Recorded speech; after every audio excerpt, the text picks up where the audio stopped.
Welcome, ladies and gentlemen. Welcome to Ebony Championship Wrestling. Welcome to the podcast where the squared circle comes alive and we deep dive everything WWE from a diverse perspective. Tonight, we discuss brother versus brother. We discuss the Final Bosses concert, and we celebrate Women's History Month. This is ECW. Let's get it.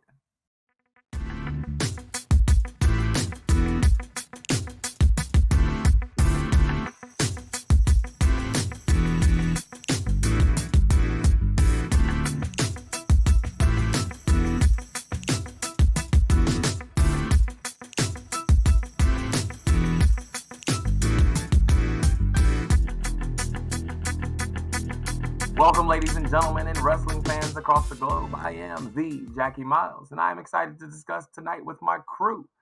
Let's get it started with my brick brother, the man of 32 holds, Montay, aka Coach Montay.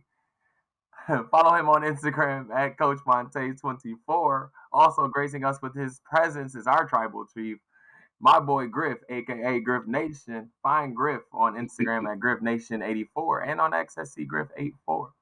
Behind the scenes, as always, is my bodyguard, Pablo Dixon, also known as B Dix. Find him on Cash App at BDix989. Boys, what's going on? How's everything going? How's the week? The NCAA tournament is getting ready to start. We haven't had this part of the discussion yet. Coach, what's going on, brother? Who's your team this year? To be real with you, my team went 8-24. Did not sniff the not even the NIT. They can't even get in the local tournament here in Dallas. So I had to see if you was gonna throw it out there. I didn't know if you was gonna switch and go to a different team. I didn't know what was gonna happen. I'm blue all day long, but it ain't happening this year, man. So the right move was made. I love Jawan, but hey, we gotta move on. But man, it's been a blessed week, man. Like I said, like I told you before we got on the air, just staying busy, man. A lot of stuff going on outside the house. Good reasons, good purposes, but always looking forward to Tuesday night, chopping it up. And as we getting closer on the road to WrestleMania, these storylines are getting a little more clear, and I'm excited, man. So yeah, other than that, good to see y'all boys. What's up, Griff? Griff, what's going on? All is well, fellas, man. Hey, speaking of March Madness, man, I'm gonna tell y'all, I've been saying it last few days to everybody, man. Don't sleep on the women, man. I'm very anticipated to the women's March Madness, man. South Carolina, LSU, Iowa, all these girls are gritty. Michigan State just made it in. Shout out to Mo Joyner, going against North Carolina. Man, these girls, man, they out here competing, man, for real, and they being slept on, overlooked, man. But to be honest, man, I'm more excited to watch them compete more than the men, to be honest. No shade to the men, but I'm excited for both men and the women, but mostly the women on this run, man. But other than that, fellas, man, great weekend, great time of work, great time of rest, but more importantly, just interacting with the wrestling world, man, all over, man, especially on our sites, making connections, learning new things, watching different podcasts, just feeding and enhancing the brain even more, man, just to better myself and help better our craft as much as possible, man. But other than that, it's a great week for Griff, man. I'm ready to rock and roll and fellowship and get some good conversations going on with y'all tonight. Good deal, man. You said no shade to the men. Absolute shade to the men. Play better basketball. Play better basketball, and I'll be more interested. Like, the women are putting on a better product right now. Like, there are better rivalries that are happening right now. All shade to the men, 100%. Put on a better product, and I'll absolutely watch. From the former basketball coach himself, y'all. For our viewers that didn't know, absolutely. For the viewers that didn't know, former high school. I don't want to be that old guy that's yelling at a clock. I don't want to be that guy. But at the same time, the state of basketball, I can't do it anymore, man. I can't do it anymore. I've had this conversation with Coach a couple times. I know BJ's in the background as well. I've had this conversation. I'm out from basketball, man. I'm completely out. If y'all call me and tell me you want to do a pickup game, absolutely. But when it comes to coaching or being around the state of basketball right now, I'm out. I can't do it. Before you get to your week and you tell us how's it going, there's hope. That's though. What I'm talking about. Today it dropped, y'all. So I know I don't usually push another podcast, but I don't know if my jersey in the background. Beside my Dak Prescott, I do have a LeBron James, and I'm so happy that Brian and JJ Reddick came out with their podcast today. It dropped. I already watched the first episode. I am, yes. So there is hope. But Coach, that's because and the reason you're excited to watch it is the same reason that I'm excited to watch it, is because you understand that LeBron and JJ Redick have a basketball mind that is going to help you. That is going to help you understand how to truly play this game. Like I live in New York City, and I thought for sure New York City was the mecca of basketball, and I am learning that it is absolutely not. New York City is the home of basketball. I'll give you that. Like, sure, basketball got its real roots here in street ball. Yes. But when you're talking about playing like the game, playing like team basketball, it sucks out here. I can't. I don't want to be around it. So it's bad, bro. Griff, you know me, brother. I love the game of basketball. Yes, you do. Right? We know that. Depending on the season, like my love for basketball is true, like true to its core. Now, if it's baseball season, now you dealing with a whole new animal. I've been screaming for baseball since September. I've been screaming for baseball to come back because I don't want to deal with basketball, bro. I don't like it. I don't like it anymore. It's not good. But this is a wrestling podcast. We're gonna talk wrestling as we do. I'm gonna get off my soapbox and go ahead and direct this conversation. Just giving our viewers a peek into our other worlds outside of here. So they need to hear it though. They probably feel it the same way. That's the real thing. They probably saying, "Thank God somebody else saying it besides us." we are people who think outside of wrestling, so that does happen. So yeah, we like to open that door from time to time. But we are a wrestling podcast, so we are going to jump into the wrestling conversation. Griff, I ended the conversation last week with this, or excuse me, you ended the conversation last week with this, but I want to start it off this week with it because finally we're getting some physicality between the brothers, and we're starting to see what is the true potential that we can get out of this feud between Jimmy and Jey Uso, between Yeet and No Yeet. Griff, what are your thoughts going into brother versus brother in a couple weeks, man? What's your thoughts? To me, it's going to be a lot of story that's going to be telling. What you're seeing little brother confessing that he missed the big brother, even though they went separate ways. And big brother's like, no, I'm trying to help you out, but you're the one that left and went the opposite way. So it seems like it's a two conflict of interest of one saying like I had to leave and the other one saying no, you left. So I think this is a forever going to be a good story going into Mania. We're going to keep it at Mania, see where this story goes. But I like how they're doing it because I'm waiting for the personal shots that's going to come. You see the emotions, you see the storytelling with the facial expressions and emotions and everything. But I'm very excited for this to see where this is going to go. But for me, I hope it just stick with Jay and Jimmy and no solo, no interference, to see who come out.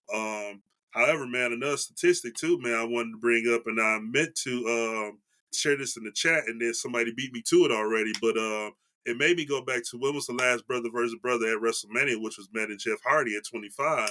And then I didn't know every 15 years it was a brother versus brother. 10, it was Owen and Brett. 25, it was Matt and Jeff. And now here we are 40 with Jimmy and Jay. So it's something with that number 15 where it's brother versus brother in this situation. And Owen was the heel, it got one on Brett, and also Matt was the heel, got one on Brett. So can Jimmy go for the sweep and be the heel and get one over little brother? Right. What are your thoughts? I'm excited for it. I kind of had to remind myself, okay, why he said the fact that I tried to protect you. I forgot that Jay's beef. I'm thinking that because I called for this. Hey, I finally got the promo. They finally came face to face, so I got that wish I called for a couple weeks ago. But I forgot that Jimmy did tell Jay, hey, I don't want you to be like Roman. So I forgot that part of the storyline was right after SummerSlam. You need to leave before you end up like the tribal chief. So that's why. So I forgot that explanation was already stated there. Planet, so like that, So now it's just Jimmy. Now it's just spite. Now it's just envy. Now it's just jealousy. Now it's the real feelings of how Jimmy feels about his newfound success. Because you said, hey, you're the number one seller of the merchandise, and you went off with Cody. And I think what the real kicker is that where he was hurt was he went off with Cody That and he hurt. did all this. Yeah. So now That it's hurt. like, so now Jimmy Yeah. is showing that he's hurt.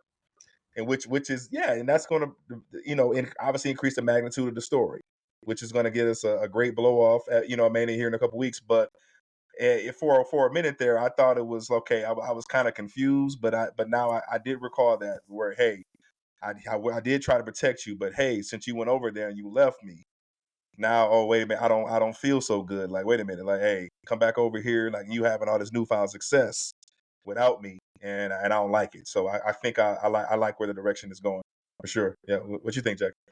The thing that jumped out to me was clearly the Cody part, because I even said, "Ooh," when he said that. I was like, "Okay, yeah, that makes a ton of sense that you would Yeah. feel that way." But I was shocked by the whole promo itself. I thought Jay was the one with the gripe. You know what I'm saying? I thought Jay was the one Yeah. that Yeah. had the issue in the rivalry. When they flipped it and said, like, Jimmy was like, "No, you left me." That makes sense to me. That is a drive. That's something that can drive this rivalry from both sides, because that's the motivation for why Jimmy is doing the things that he's doing, and as far as interrupting his matches. So to me, that was the part that jumped out. That was like, there's no need to talk about this anymore. Like, you left me, you went off, and you ran to be a tag team partner with somebody else that's not a part of our family, that's not a part of our brotherhood, that's not a part of this twin dynamic that we got going. Like, you Yeah. can't claim to be hurt when you're the one that left. And Right. so, to me, I'm excited about it because now we got some real energy that makes sense, right? We got some real storyline that drives this thing home. So Yeah. now there's really nothing to talk about anymore. Let's just put hands on each other. So let's get this going. Let's Yeah. get You this know, going. and Coach, when you mentioned protected, it took me back 3 years ago. And much as y'all know, y'all joke with me and tease me, and much as I love both of the brothers, especially Jay, I'm really with Jimmy on this one from this promo with the protection. Because if we go back to 2021, I think it was, or no, excuse me, 2020, almost 4 years or wherever it was when Jay and Roman had that I Quit Hell in a match or Cell. that Hell in a Cell match. And he protected him and threw that towel in there. Then he was still injured and took that beating from Roman after that. Then on top of last year when Roman kept bullying Jay and he stepped in and gave him that super kick, like Jimmy was the one that really broke the Doing it line for you. between I'm doing it for you and I'm doing it for us. And he even said it that one promo. I remember we was coming off of work and when I saw that highlight driving home late at night from Coca-Cola, and I'm like, oh snap, he super kicked that crap out of Roman. But and now when you're looking back at the history of him saying that, like technically Jimmy is absolutely 100% right. He was the one protecting and helping little brother the whole time. And while you were still under that Roman juice, I got to the point and said, no, bump this dot, like this is my blood right here. We ain't finna do this. And boom. So now Jimmy really has a point, coming in this battle in this storyline. Yeah. I never would have thought that he had something to fight for, something to fight about. I thought he was just being his villainous self.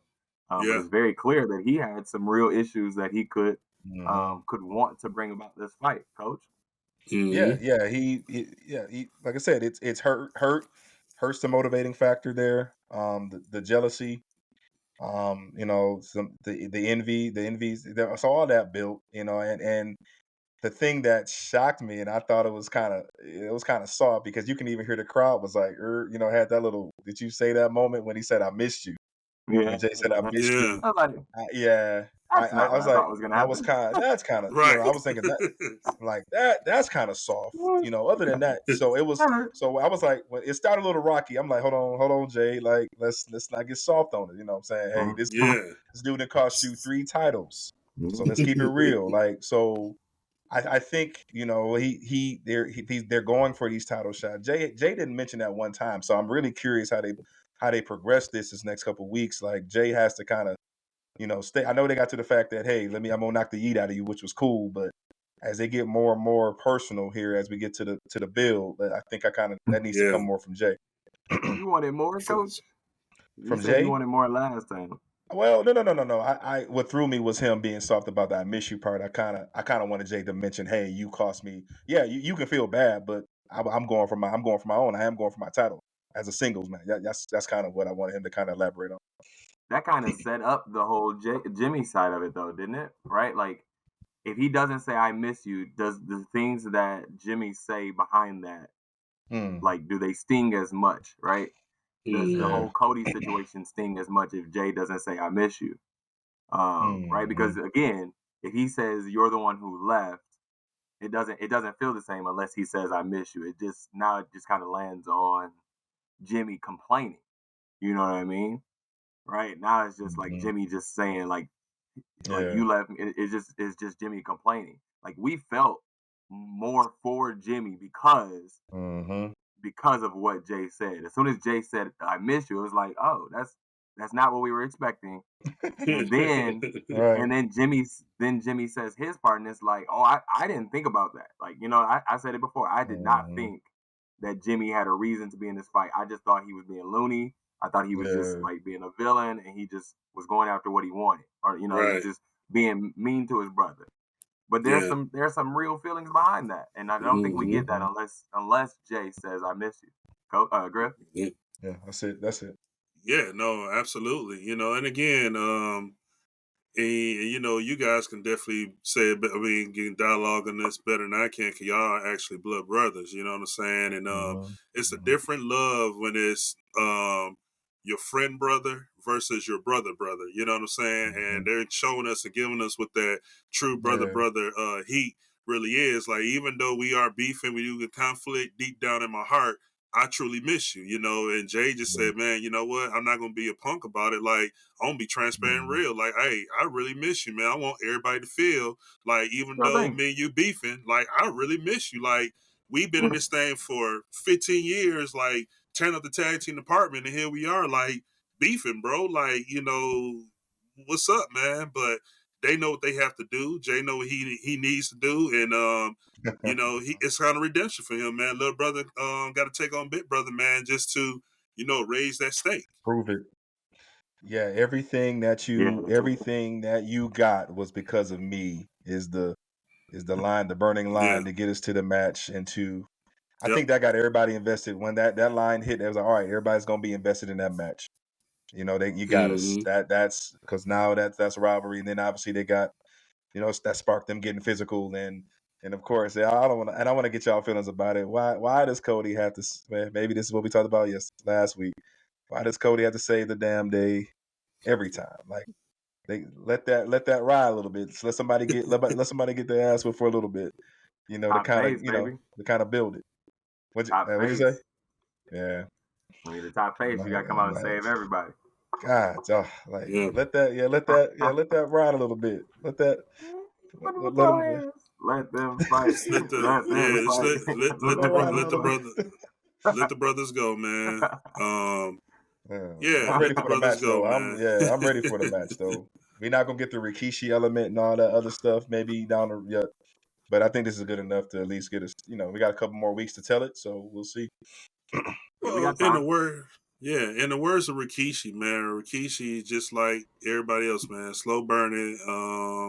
Rikishi know the deal and what this story is, what it's going to bring, and what the expect is, and you know, he just like, man, I get the questions all the time, man, but I'm gonna give y'all the same answer I get at every question. Like, let's slow burn it and watch and wait and see what happens. You know what I'm saying? Like, we not gonna spoil nothing. You just gotta watch and see what happens. You know, like, we're in a great moment in our whole family. Just watch and see what happens. Like, maybe I might get involved, maybe I won't. But right now, I'll let my two boys go at it. You know, like, I don't need to get involved in that. Like, just wait and see what happens. That's good. You got time, man. Good. Like, again, there's no rush. We always think about like WrestleMania as the end of the season. Well, we don't realize like wrestling has no season. We can always wait until, you know, further down the line. This doesn't have to be the only encounter between the two brothers. So we got time to get through this. But obviously, obviously this has this plays a part into the overall storyline of the bloodline. And so let's switch gears to the final boss, as they are now referring to him. And I kept picturing Kingpin in my mind. I don't know why, but that was the first final boss that I went to. But The Rock has a rock concert, as he does. Griff, you called this one, brother, so I'm going to throw it over to you first, man. Thoughts on the Rock concert? It makes sense. Again, you're going to Beale Street, Memphis, Tennessee. The promos are getting hot and heated between Cody and The Rock, first and foremost. But more importantly, man, all week, for some reason, I've been playing the heck out of the Hollywood Rock theme. And I said, man, if they can just give us that one time while he's on this run, that'd be great. And again, here we go with the entrance and then the Rock thing, that Hollywood Rock theme. And I said, yo, they really did doing this. But man, overall, man, this how they did the promo, how he did the promo into the old singing, the animations, but more importantly, man, The Rock is on another level, man. Like, we're seeing the most excruciating heel run in The Rock ever done. You know what I'm saying? And now he's calling out Mama Cody, bro. Like, yeah, he's really like going deep in with this, man. But no, that was a great opening for the show to start, what their feud is. And it seemed like you got Cody and Roman in this tag match. It seems like the more beef is Brock and Cody at the moment, in my view, the way they going at each other. Yeah, we actually getting like some real words from them, and I appreciate that. Go ahead, Coach. Yeah. No, that's what you said, Jackie. You said it a couple weeks ago, and you were spot on, man. The real beef is between it's between Rock and Cody. That's crazy, and that's kind of where the overshadowing question came from. And a lot of fans are talking about it. A lot of people on podcasts they're saying that The Rock is not just overshadowing Roman, but he's overshadowing the whole damn feud. And I'm not saying it's a bad thing, but The Rock is The Rock. And yeah, Griff, you called it, man. Another I don't know where you're getting the inside information, but I've been trying to figure that out for the last 15 years of going to this, of being back in wrestling with you. But yeah, it was a perfect heel. Obviously, he's not playing anymore. He let that added touch with the my man with on the mic and whoever he had up there helping him with the track. But I think this was necessary to continue to get him more personal. He's in his bag with the cussing. How I know it's good is because it's ruffling feathers backstage. He getting getting Stop heat. cussing in your promos. Yeah, you gotta stop cussing on your promos. You're a Disney star, Rock. What are you cussing? Exactly, right. Hey, he needs that. Like, he ain't been in no movies lately, so hopefully, hey, he figured that back out. But Moana 2 yeah, dropping in 2025, man. Yeah, so hopefully Yeah, get back on the feet with it. he's actually doing work on that. Moana 2, baby. And he leaving it again after Mania, right? So well, he's going to finish I up loved that it, Moana. man. But yeah, I loved it so much so because my wife sat there and watched it, and it was nostalgia all over again. And that's how I know, like it's like this old school Rock. And no, she said her exact words was this old school Rock, and we enjoyed it. So yeah, pulling back old fans for sure, but yeah, we need to take a step further with the Mama and the belt and the digs, and I'm really hoping that the face off. We already know where this is going. We'll talk about it, but I'm looking forward to the Friday night to see how they follow it. I think that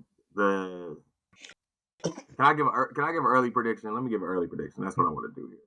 My early prediction is that Cody beats Roman, and then we get Rock versus Cody. Because this has to be where we're headed. Because as you guys stated, Roman's not really saying much in this feud, and he kind of doesn't have to because Rock is doing all the talking. And so maybe on this coming Friday, maybe we'll hear a little bit more from from Roman and Cody. But it seems as though Cody is going to win and then have to face, quote unquote, the final boss.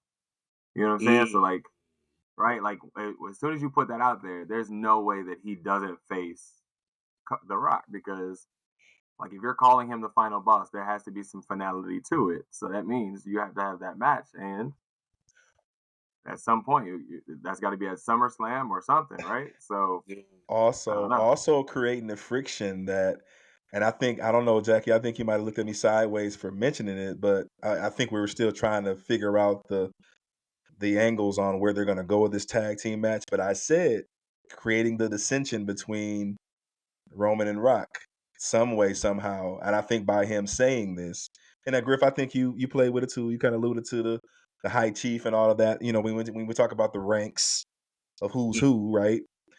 So yeah, I think the final boss that's going to be something between him and Roman. But I do believe that, all signs are pointing to him winning the match. I know we got our prediction show coming in a couple weeks for Mania, What if, but what if all that's the signs are next pointing step, to, right? What if that's the next step? And I know y'all are, everybody's calling for this breakup or this turn or whatever that's supposed to happen. And like, if The Rock turns on Roman, who's the face of the situation? Like, who are we rooting for? The crowd's immediately going to root for in my opinion, The Rock. Yep, go ahead, Griff, if you got a more in depth. But I'm thinking As Rock heelish as The Rock is right now, you know what I'm saying? Like, he's still getting popped. They'll turn with him in the face. They'll turn with him in a heartbeat. You think he's not gonna say some negativity about Roman? You know what I'm saying? Like, yeah. Of course we're gonna get that. You know, Griff, what's your thoughts? I think if that does happen, I think Roman would be the face in the situation. Okay. I think Roman would be the Jay and Rock would be the Jimmy in this situation. And Rock would throw a lot of cheap shots of, y'all remember too that Rumble that Roman won, I think 2015, that was also in Philly too. So that could be something where, like, hey, every step and every success you had, it was because of me. You was coming. It might be some undercover secrets we don't know about. Like, if it wasn't for you coming to my gym in my Iron Paradise, you wouldn't be who you are today. If I wasn't available to have access to give you the keys to how to unlock the business, it can go in that route itself, man. But I think if it is a turn, I think it'd be more Roman would be the face. And The Rock again, now it got me thinking differently too. When we talk about the final boss, like, oh, that's a different dynamic now. Like, what if that final boss can dethrone the tribal chief and take over his bloodline tribe? And now we got a whole nother story in that's that what I'm saying. angle. So like, but so here's my thought, right? So Cody beats Roman. We get The Rock and Cody at some point. And maybe Dwayne beats Cody. Yeah. Takes the Universal title, claims the Universal title, right? And now we back to Roman now fighting back as the tribal chief, right? Like, are you the tribal chief? Are you the high chief? Or what? Like, you got it. Like, this is a symbol moment. You got to step up to Mufasa or something, right? Like, you know what I'm saying? So, like, there's so many layers to this that we could go. And you're right. The Rock could take over the bloodline, right? Roman could go off and do something on his own, or go off and take a vacation. Right. More of a vacation, I guess, than he's already taken.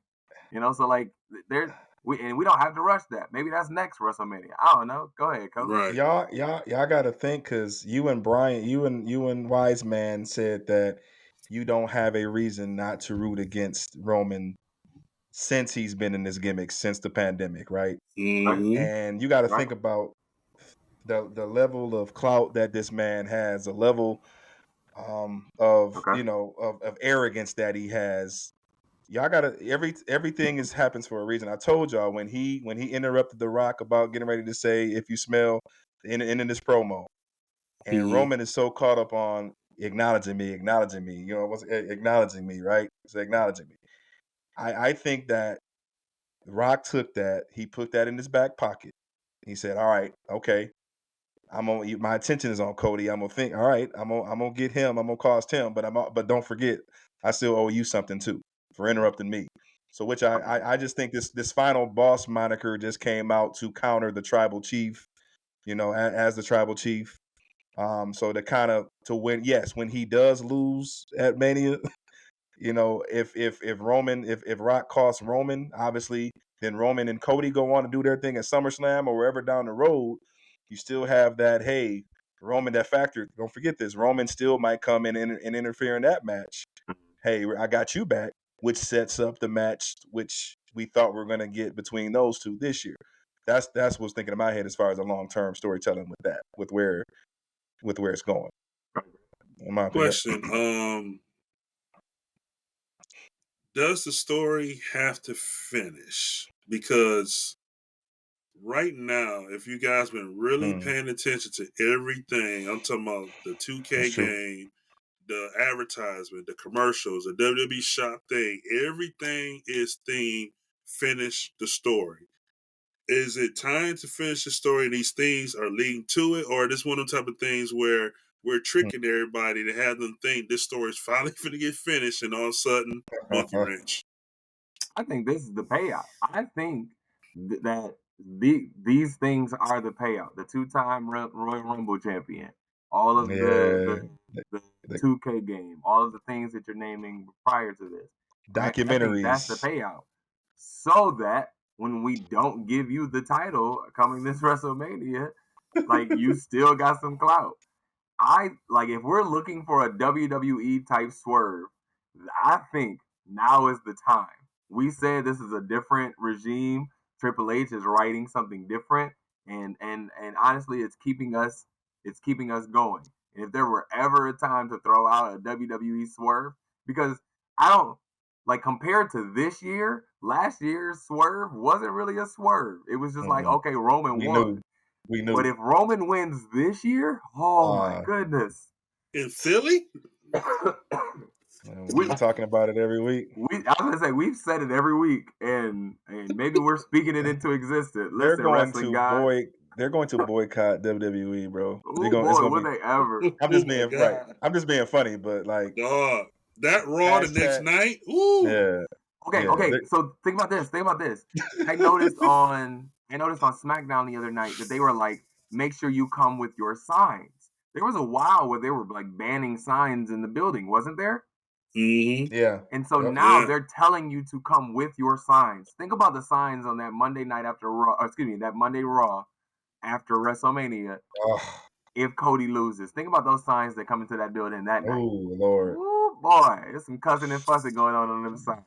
Man. F this and F Vince and all F.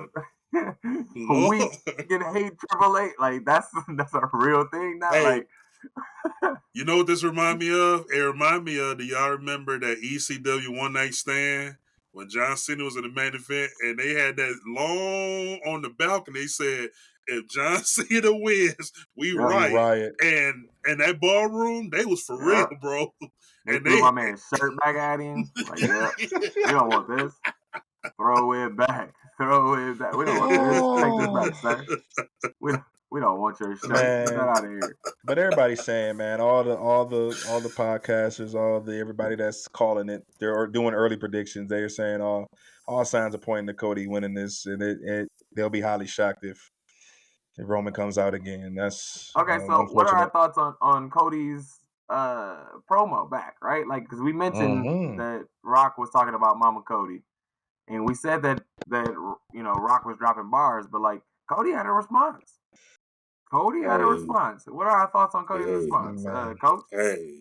Oh, Griff, go ahead. I'm sorry. Yeah, go ahead. Yep, go ahead. You admit it. Go ahead, Griff. It don't matter. You there? Go, Coach. Go, Coach. You there? Go ahead. It's about time because I needed him to show some type of aggression. Enough with the slaps, but okay, let's either you do something physical or you come with some bars. And finally he opened up. He said, hey, just like, hey, I know your mom. He didn't disrespect his mom, but hey, he called him what it is. He called him an asshole. He called Rock for who he was to the business. He admired him, but still tore him down at the same time. Which was genius. Yeah. But yeah, the LDS, the little decent, all of that was, hey, what are you really doing? And who was the real crybaby? I said, you gotta hey, when stuff didn't go his way, he threw it back at him. Yeah, who's the real crybaby? So big ups to Cody for coming with it. What you think, Griff? My two biggest takeaways, because I love the promo, right? It's getting personal. Let's remember, Cody can get away on Raw on USA where The Rock couldn't get away with much on Fox. So that's why The Rock had to go to his Instagram and shoot his with the F-bomb. So I don't know if y'all saw that, but The Rock went in on his personal one. The two takeaways of that promo, Coach, you alluded to one of them. He did mention The Rock Mama, and I said, like, dog, my heart, like, left. When he mentioned her, I said, dog, do you know? I said, bro, listen, I know Jimmy and Jay is beefing, but do you know if you go on Mama Ada, bro, all the Samoans are finna come after you, Doc. you notice he stopped. He mentioned her, but he didn't go in. Yeah. But my other one, bro, I said, "Oh, Cody, now you've started the fire. Now this is what I'm talking about." He called Rock Roman's side chick. That was He called him his side chick. I That's said, big, bro. "Okay, here we go. Here we go." Now we're moving into some territory, right? Now we're moving into some good stuff. Yeah, like he fought back. It was my thought. He fought back because I agreed with The Rock that all The Rock did last week and all the things that were said last week and all the things that The Rock said on social media, and his response was to come out there and cry, and I was like, you can't, you slid right into the Cody Crybaby situation, right? Like you slid right into that moniker, right? You opened that door for him, so I agree with The Rock. And so when he bounces back this time, and I'm like, okay, you fought back and actually said some stuff that made some sense. Again, all of this is to say that the conversation is not between Roman and Cody. And what does that truly mean about this feud if it's not between Roman and Cody? But also, would we still be getting the same? Will we be getting the same promos that we got last year when it comes to Roman and Cody this year? Would they just have put the same storyline on repeat? That's a good question. I think this year, the difference with this year is they started right away building. Where last year they had to wait till Sami Zayn and Roman got done with their feud. Cause remember, Roman was involved with like 3 different things. You know, him and Jay leaving the bloodline, and y'all find out why he leaving. Then you got Sami Zayn, then you got KO, and then you got Cody. So I think, you know, once the Sami Zayn Elimination Chamber match got done, and that's when the Roman and Cody. But this situation here, it's like right off the bat. Now we got, you know, that whole month, the Elimination Chamber in February. Now you had that whole month to just build. And then the press conference pretty much hit it off as well to ignite, you know, this one too. So I think this year is different because they had more time and they had more episodes to keep building, where last year it was kind of like 2-3 weeks to build and then now you have your match. Yeah, but that's to say now we have so much more time for Roman and Cody to actually tell the story, when in fact it's now Cody and The Rock that's actually telling the story and not Roman. And I would say we saw Roman more last WrestleMania season than we did this WrestleMania season, right? Just because of the interactions that you named, the stuff with Seth during nope, I'm on the wrong Royal Rumble. Was that the Royal Rumble where Seth? KO was last year. KO, thank you. That was last year. Yeah. Yes, so KO was during the Royal Rumble. Then Sami Zayn during Elimination Chamber. You're right. And then we got into the Cody situation. And so throughout all of that, we saw more Roman then than we have now. And and so to say we have more time to tell the story, and yet we're still not telling that story. We're telling a whole different one between the final boss and the American Nightmare.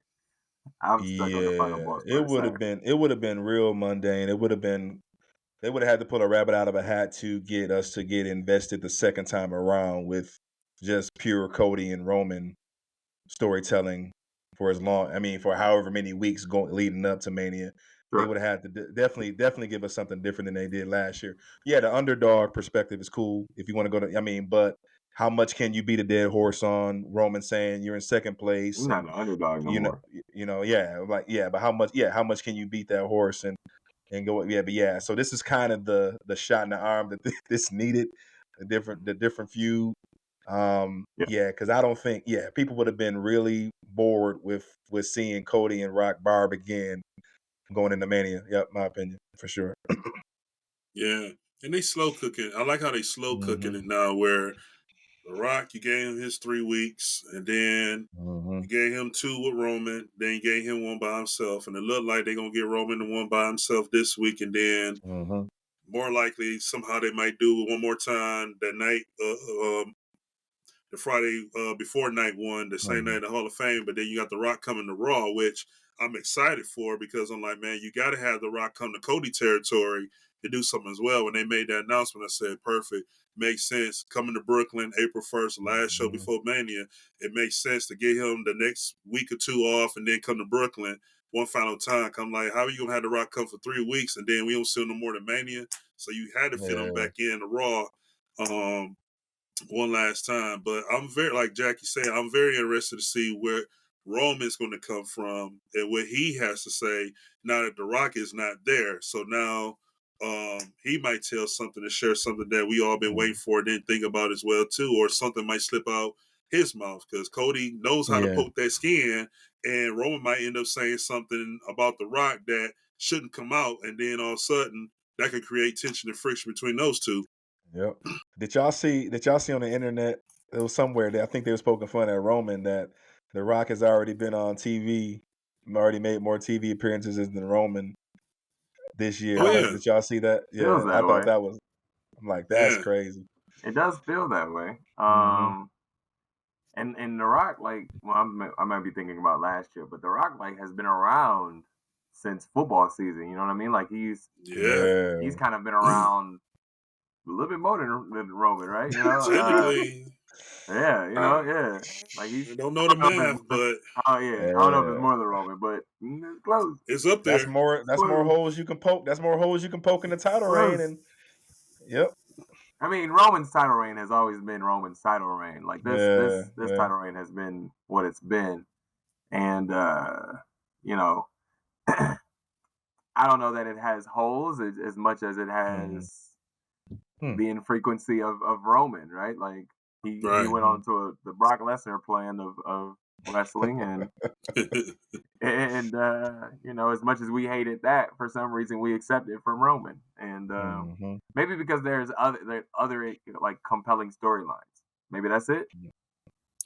I think Roman, because I think Roman pretty much was the guy that never took days off. The only time he really had that time off, if it went on the story angle, it was the leukemia situation where Brock just came back and was privileged and entitled and got that right out the bat. So I think that's the difference between the two. We seen Roman work to that point and got to that point when he came back and enhanced himself, where Brock, he took all this time off, bad mouthed, did his thing, you know, congrats to his accolades. But then when he came back, it was kind of like everything was given right to him because he was Brock Lesnar. I mean, but you know, Vince's guy. Lesnar. Yeah.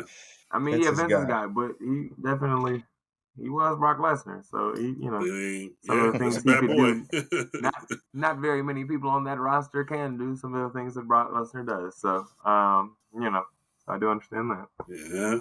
Another interesting storyline, gentlemen, that we got to jump to is on the SmackDown side of things. Logan Paul, Randy Orton, Kevin Owens now going into a triple threat match. And I'm disinvested, but I would love to hear from you boys. And you said, wait, you said disinvested? I am disinvested, but I would love to hear from you boys first. Go ahead, Griff. Let's start it off. What are your thoughts on Logan Paul, Randy Orton, Kevin Owens? You might as well start it off with that, man. Go ahead, Griff. I'm not gonna say I'm invested. I'm not gonna say I'm disinvested just yet. I want to give it one more SmackDown, one more shot to see where it's going. All because I was going in thinking it was going to be a Randy versus Logan because of what happened at Elimination Chamber. But then at the same time, I was also in the back of my mind, how is Kevin Owens and Logan also going to finish their angle from the Royal Rumble as well too? Because that's not have been finished. So on the side, I was like, man, they're gonna do a triple threat, like that's what it's gonna be. And then as things were going, here we are in a triple threat. So it seemed kind of weird because like at any moment in time, KO and Randy seemed like be the buddies in the situation, more of the handicap versus the triple threat. But now it's like, is Randy gonna give that out of nowhere RKO first, or is KO gonna be the one to give that out of nowhere stunner? You know what I'm saying? 'Cause they both are similar when they like coming catching people off guard and playing that hee ha ha game with each other. You know what I'm saying? But that's to Logan's advantage in that triple threat because somewhere in there, that's probably going to be his strategy with that. But as far as like invested and disinvested. It's hard for me to say. I'm gonna give one more SmackDown to see what stories, what promos they're gonna do that's gonna build. But right now, I'm just kind of like, I was kind of looking for Randy and Logan 1-on-1, but we'll see. I gotta go with Jackie on this, and I understand why. And the more I'm thinking about it, I side with Jackie. Kevin Owens has I think the problem. Kevin Owens, I don't know. He's always struggled with being a face, and seeing him merge with Randy. I think they are trying to do that handicap. They trying to play around with us and kind of do that handicap 2-on-1 type deal at Mania, to kind of beat them up around the ring and then turning each other. But I have a problem with it from the y'all know me. Y'all know how the way my wrestling mind thinks. And we all say, give us a reason, give us a drama. And it's WrestleMania season. Give us the drama. We can have fun at other PLEs. Say that for like a Backlash or those other smaller PLEs if you want to do that. But this is WrestleMania season. You got to put the best of the best on that biggest stage, and give us a reason for those however many amount of people that's going to be through that stadium 2 days, a reason to watch this match and be invested in it. So Kevin Owens from the start was booked wrong, because they should have ended that and I think I know you mentioned Royal Rumble, but Elimination Chamber is where it should have ended. And because if they wanted to just purely give us Randy and Logan, like KO should have been out of the picture. Yep. Yeah, put him back on commentary or something, because I've always had a hard time buying Kevin Owens as a face. I still feel that way. He's what we always say. Hey, some people are just born heel, and KO was just born heel. Like, I can't keep him as a heel. That's his natural spot. That's his comfort. So when KO has no storyline. There's nothing that's tying him back to Elimination Chamber. Yeah, with the brass knucks, that's great, but we didn't tie that back together with any dramatics, any promos, anything that no reason for us to feel invested on. Hey, you cost me that shot. They didn't revisit that, so I'm not sure if that's a mistake on Triple H's part or the booking's kind of clunky. I know we use the word clunky a lot, and in this case it is clunky. But I don't think yeah. I think it's the opposite, Coach. I don't necessarily blame the Kevin Owens factor of this. I blame Randy Orton. I don't think this. Okay, think this is Randy Orton's storyline. I'll let you go. No, and I can see that, but I was thinking that Randy would be more pissed because Randy was at the precipice. He was right at the cusp of getting a shot of winning the chamber. Yeah, but that's what I'm saying. But that's what I'm saying. So even if he was, you're trying to force me to believe that Logan Paul cost Randy Orton, and now we're trying. And when Logan Paul was already in a feud, the stuff was already set up for Logan Paul and Kevin Owens. So if you were going that route, even with the interactions between Kevin Owens' Theory and Grayson Waller, that made sense towards the Logan Paul storyline because Logan Paul's been hanging out with them. So to me, that their interactions made sense. So I was trying to figure out, where does Randy fit in on this, and why is he now involved? Because you didn't have to do the brass knuckle storyline at Elimination Chamber. You didn't have to have Logan Paul interrupt that match. Just the same way as you had AJ Styles come into the ring, somebody else could have done something to interrupt Randy. Or somebody in that match could have been involved with Randy. We could have taken Bobby Lashley out, put somebody who actually could have been in the storyline with Randy. But instead, you put Bobby Lashley in there, who was in a feud with Karrion Kross, who wasn't in the Elimination Chamber. You put Logan Paul in there because Kevin Owens was in there, and so that made sense that they would butt heads. So I'm disinvested, not from a Kevin Owens standpoint, but like, why did you involve Randy in a situation? So now you got two guys who are face, and who have no negativity between them, and they're going to team up on Logan. This makes me want to root for Logan. Well, it sounds like to me this is going to be the easy way. This is the easy way that Logan's going to escape and win the match anyway, in my view, with these two in there. I really think that he's going to escape. So it's kind of like anytime you see two faces in there with a heel, and the heel is going in with a disadvantage in the belt, somewhere in there the faces have to collide. That's why I said, like I'm 100% behind what both of you said. That's why I'm kind of like stuck in between. I said I got to see what happens on SmackDown. Like, okay, the match is made, but what are y'all going to do after this? Because if y'all don't do nothing different or new to engage me, then I'm going to fall in that disengagement line too, all because it's a really simple read where, again, read the room, like you said earlier, that Logan Paul is the favorite to win the match. Even though he's the heel, no one don't like him. He's the favorite because sooner or later, you two as faces are going to bump heads, and that's when he's going to slip in like he normally do, brass knuckles or sneak up or do some shady and retain the belt and have a happy day and get on his jet and go with Jake. Right. Like that storyline is already told. Like you can't wiggle out of that because like they keep showing that Randy might stunner or like RKO Kevin, and probably on this coming Friday, Kevin might accidentally, go to RKO or go to stunner Randy. You know what I'm trying to say? Yeah. And like you keep showing that, but there's still no real negativity. Like y'all just shook hands the other day. No beef. Like no beef. Just shook hands, and even when they announced it, y'all both was like, "Oh yeah, that'll be cool." Like fist bump. Like what? And now Logan Paul is sitting there like, "How do I get out of this? Like, what do I do?" And so I'm legitimately rooting for Logan because it's like that's not fair, guy. Like just because he's a heel, we got to gang up on him. No, like let's have some true heat.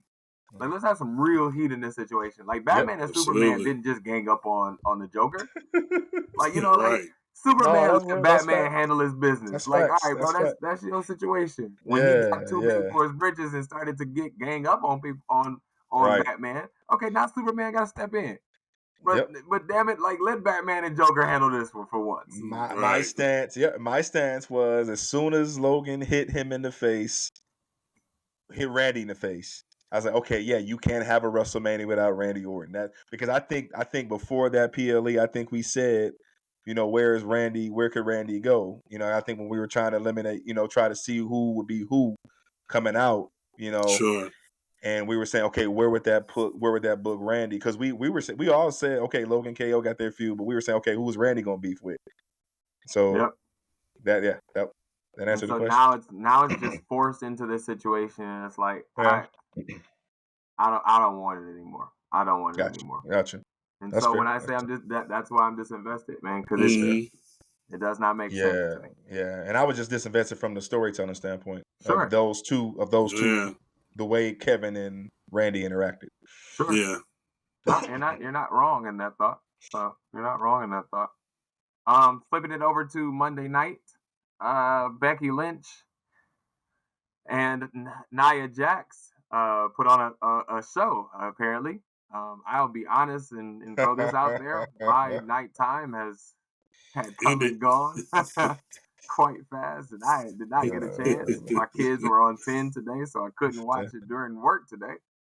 So I didn't get a chance to catch the ending of the match. So, gentlemen, go ahead and speak your truths to Nia Jax and Becky Lynch. Yeah, man, it was a great match, and here's again going back and kudos to our girl Nia. We talked about this the last couple of weeks and last couple of episodes how she's improved her game and been very precautious in safety. There was a lot of spots. I mean, you'll see that, Jackie, when you watch the highlights and watch that match. There was a lot of dangerous spots in that match. I'm talking about with ladders and tables and flips and everything else. And all right, when I tell you, and when I tell you, like, Nia was like 100% protective mode. She was very cautious handling with Becky. She took some spots and some hits on herself. It was really like watching a legitimate hardcore match that was done just right. The finish was great. The pop was great. The commentary was great. The crowd was in it to end the whole show, man. And shout out to both of those. And then also, again, going to the storytelling after the match. Of course, after the man won the match, here comes her challenger at WrestleMania to face off and say, hey, you know what? Good match, but you know what? You still got to see me in a couple of weeks. So, yeah, you just beat Nia, but here's a reminder.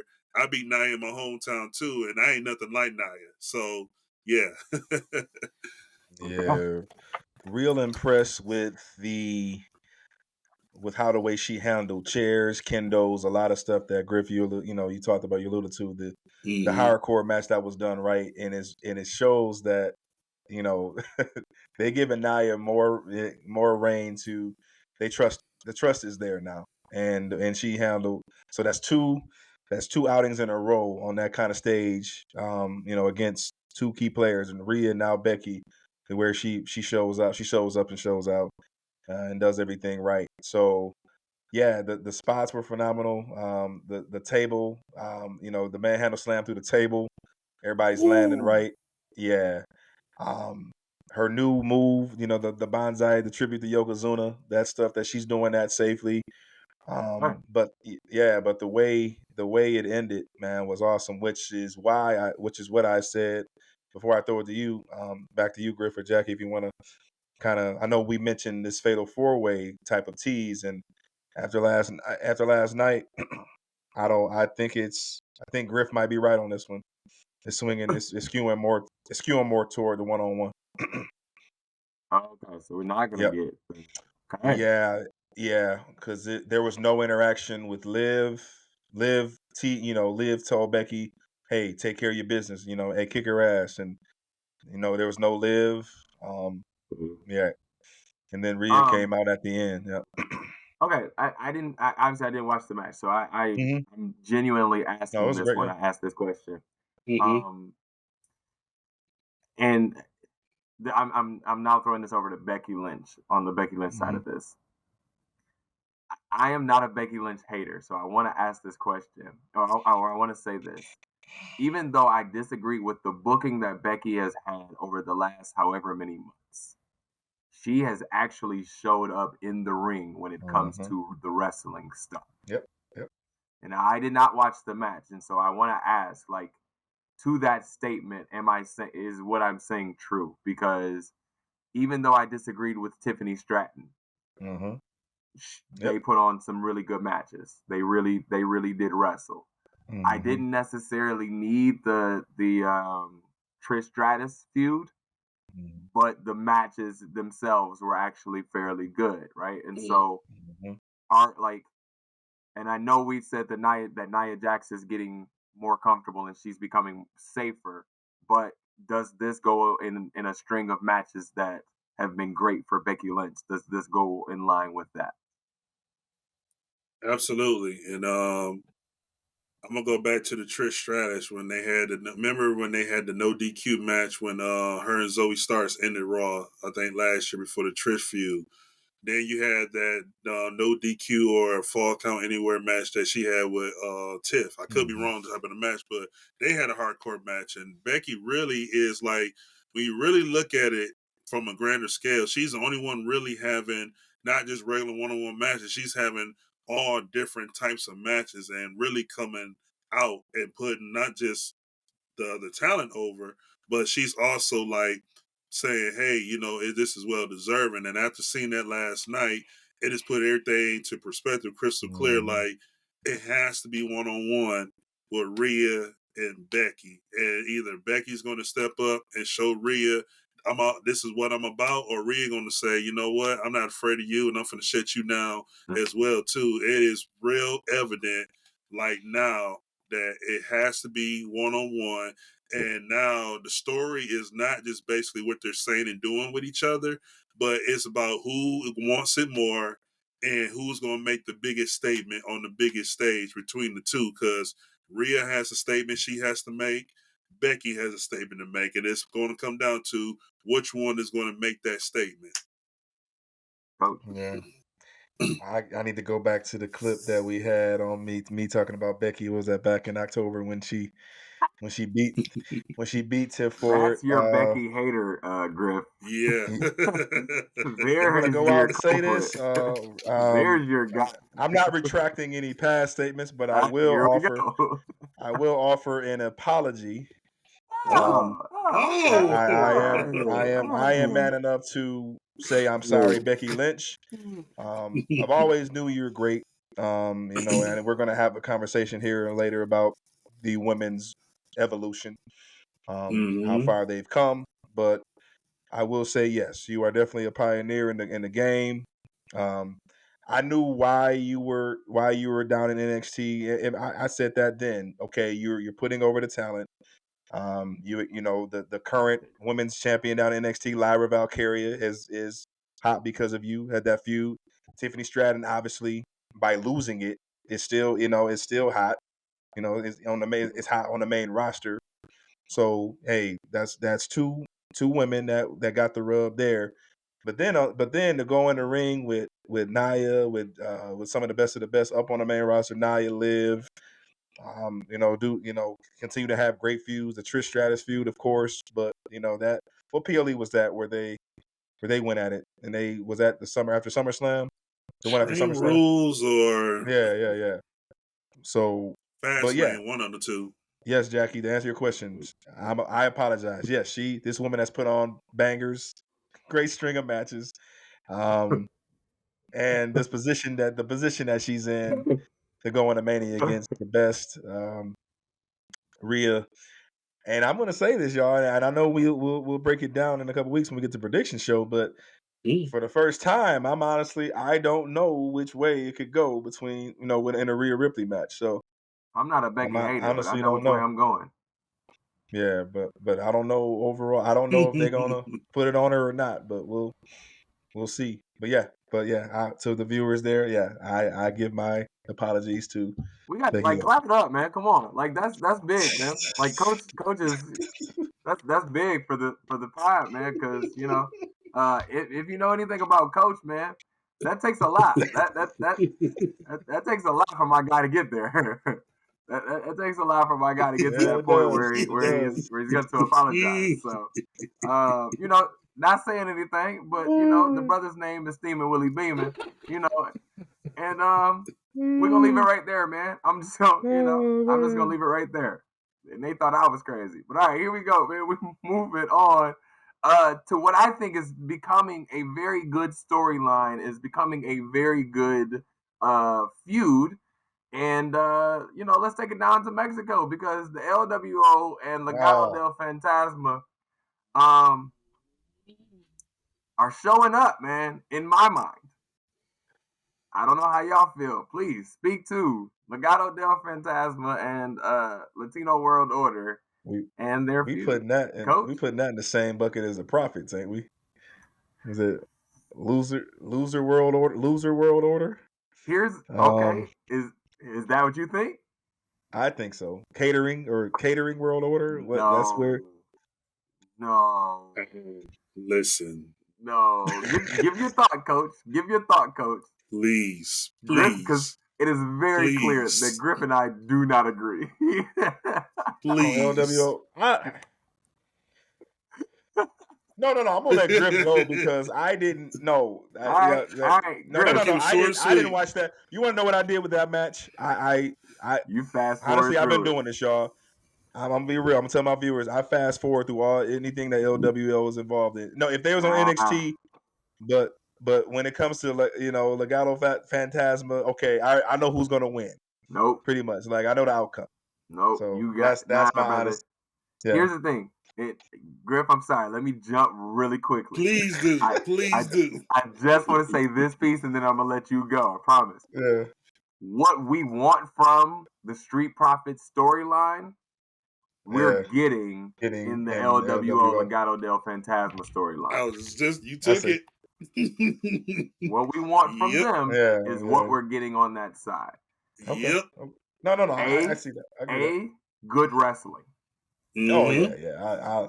They are like in the ring. Yeah. Like even Joaquin and Del Cruz. It's one of the dudes you just picked up on your fantasy squad, right? Yeah, I don't think so. Did I?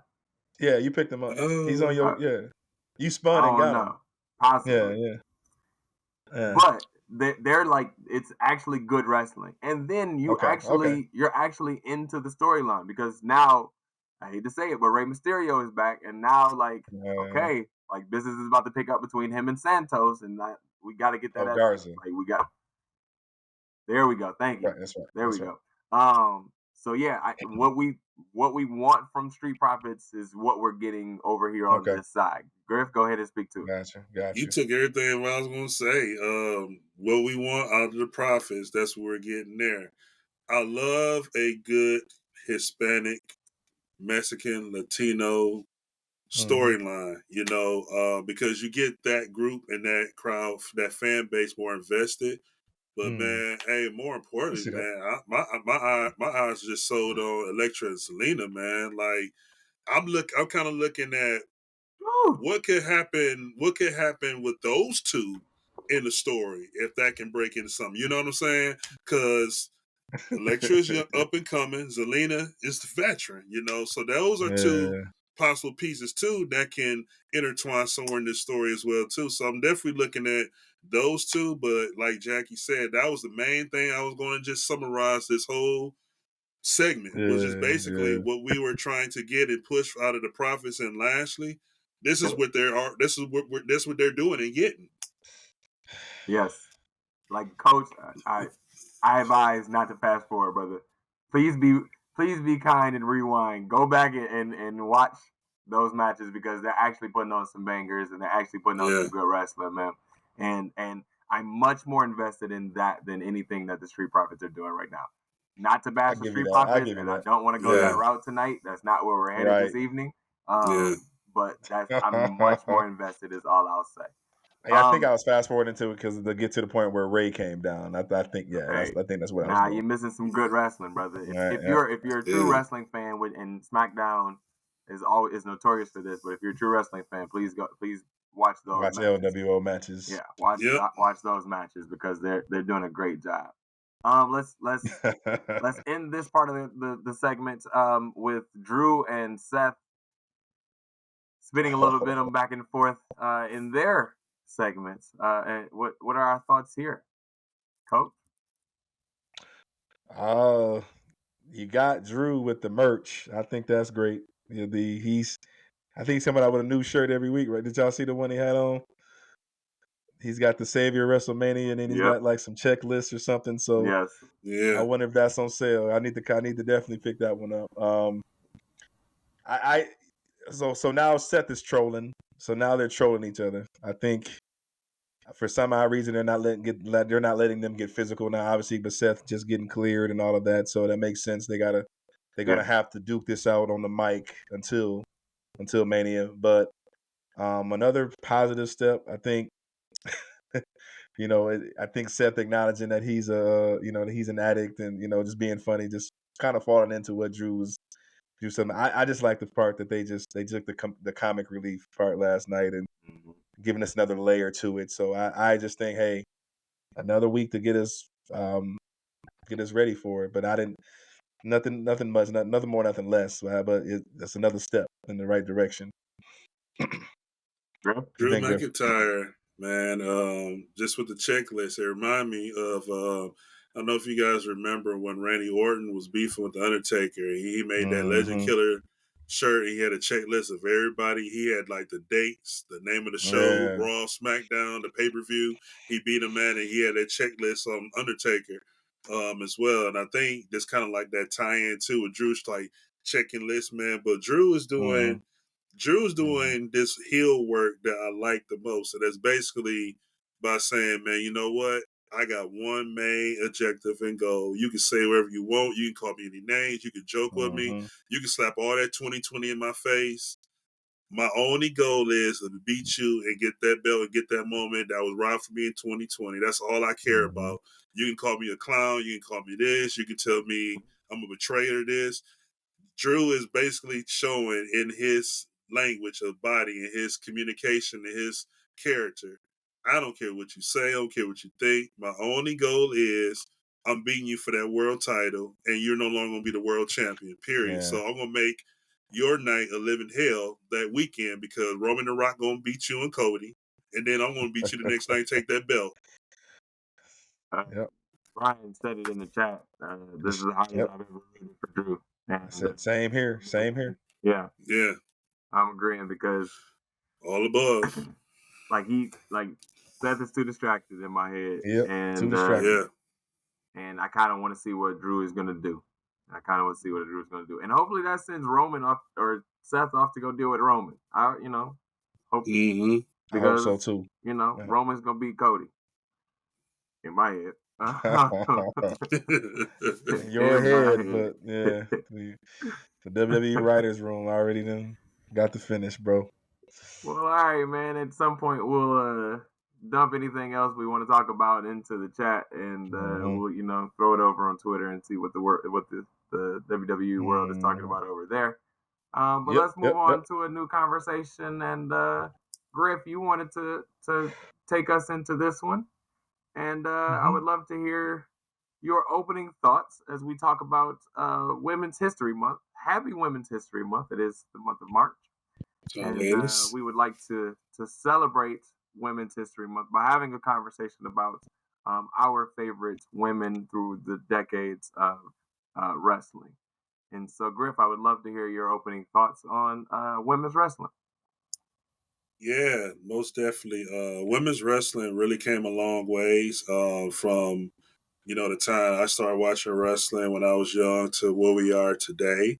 A lot of TV time wasn't given to the women. It was always stripped away from them, or they were pushed to be these different, divas, as they would say back in the day, and do different things and segments, but never into the wrestling aspect of it. And I think with this being the Women's Month, and how women wrestling has transitioned like worldwide, not just in WWE, but all different circuits and territories, and even the independents as well. I think it's very important to highlight that because women are just like we alluded to about the women's NCAA basketball earlier in the show.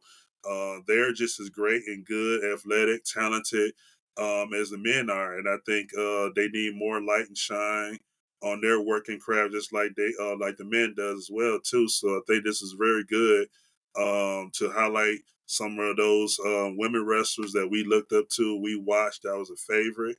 And speaking of women wrestlers too, while we on this, man, I know we are all WWE, but I know we all saw the news. We heard the news, and I want to go ahead and clarify this too, because I did say this. Was hoping that Sasha was going to return at Mania and help her girl Bailey out, but last week she saw a different direction, and but it is. Hey, this is what it is, man. Congrats and shout out to her. We wasn't gonna hold that against you. We was gonna let that slide. We wasn't gonna bring that one up. But since you brought it up, no, I'm just joking. Man. Let's jump into this conversation. Thank you, Griff, man. It's definitely important for us to celebrate women's wrestling, and what a time to do it, right? And so to jump things off, as we all kind of started towards the Attitude Era, right? Like we all kind of were like really, really jumped in the Attitude Era. We were kind of around during the I don't know, what do they call the Golden Ages? Is that what it's like? What is it before? The Golden Era? Whatever it was. Federation years, something like that. The golden days, right? We were around during that time, right? But women's wrestling really kind of took off in my head with Jackie. And so when I think about women's wrestling, and when I think about like where it really got started, and I know we talk about the evolution and things like that, but I would love to start this conversation off with Jackie and our thoughts on Jackie as it pertains to women's wrestling. I know I'm just bringing this on you, but jump in as you see fit. Well, we know why you started with Jackie. No, I was teasing, but let's go. No, 100%. 100%. It's funny because I don't know if you guys remember, she was like a manager at one point with the Harlem Heat in WCW, and I remember when I first saw Jackie, I was like, man, where she come from? Who is this? And when she got to WWE, and I was like, yo, she can wrestle. You know what I'm saying? Like, you think about the other women that was, I think Luna Vachon at that time was like in and out too at that Attitude Era. That was the only one left over that can wrestle.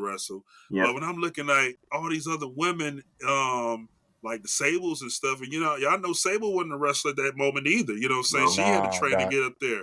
But Jackie was the only one. I'm talking about like Jackie was like, bro, Jackie was coming down, slamming and stealing on dudes and slamming dudes ringside. You know what I'm saying? That's not talked about and discussed a lot, man. But no, you're right. Jackie was like the first. And, nothing against Alondra Blaze. But Jackie was like, okay, that's that Minister Society and that's that Boys in the Hood sister that you don't play with on the street. she was another like I dug into the history preparing for the segment. The first woman to hold any type of women's belt since the 70s was Jackie. So yeah, trendsetter there. So let's say, hey, this is Ebony Championship Wrestling. Shout out to Jackie, the first black woman to hold the belt in 1998. So started her reign. So I'm glad you mentioned that. She started there's no Biancas, there's no Naomi's, there's no Sasha's, there's no, without her starting that. So that go ahead. Like, to your point, Griff, she was aggressive. Oh yeah. Yes. Right. And Alundra Blaze was kind of like the acrobatic, I'm gonna go off the ropes. We're gonna but like Jackie was like right here with it. I'm gonna hit you as hard as I can. Like, you know what I'm saying? And so when I think about women's wrestling, it was like Jackie would step in there, like she gonna hit you, she gonna hit your dude. Like, she gonna hit everything. You know what I'm saying? Everything smoking. She I think her best feud was with was she feuded against Sable and Mark Merrill, Man, Mark Merrill and them. Yeah, the Mark Merrill one. Yeah. That was the best feud she was in. And kudos to Sable in that feud, because she held her own with the aggressive Jackie in this situation. She had to step her game up, man. She took some beats, bro. Yeah, she did. Yes, she did. Yeah, she took some beats. Because Jackie wouldn't hold back, and that's dope. that's right. Dope. But we go from that, and we go all the way up to where we are now.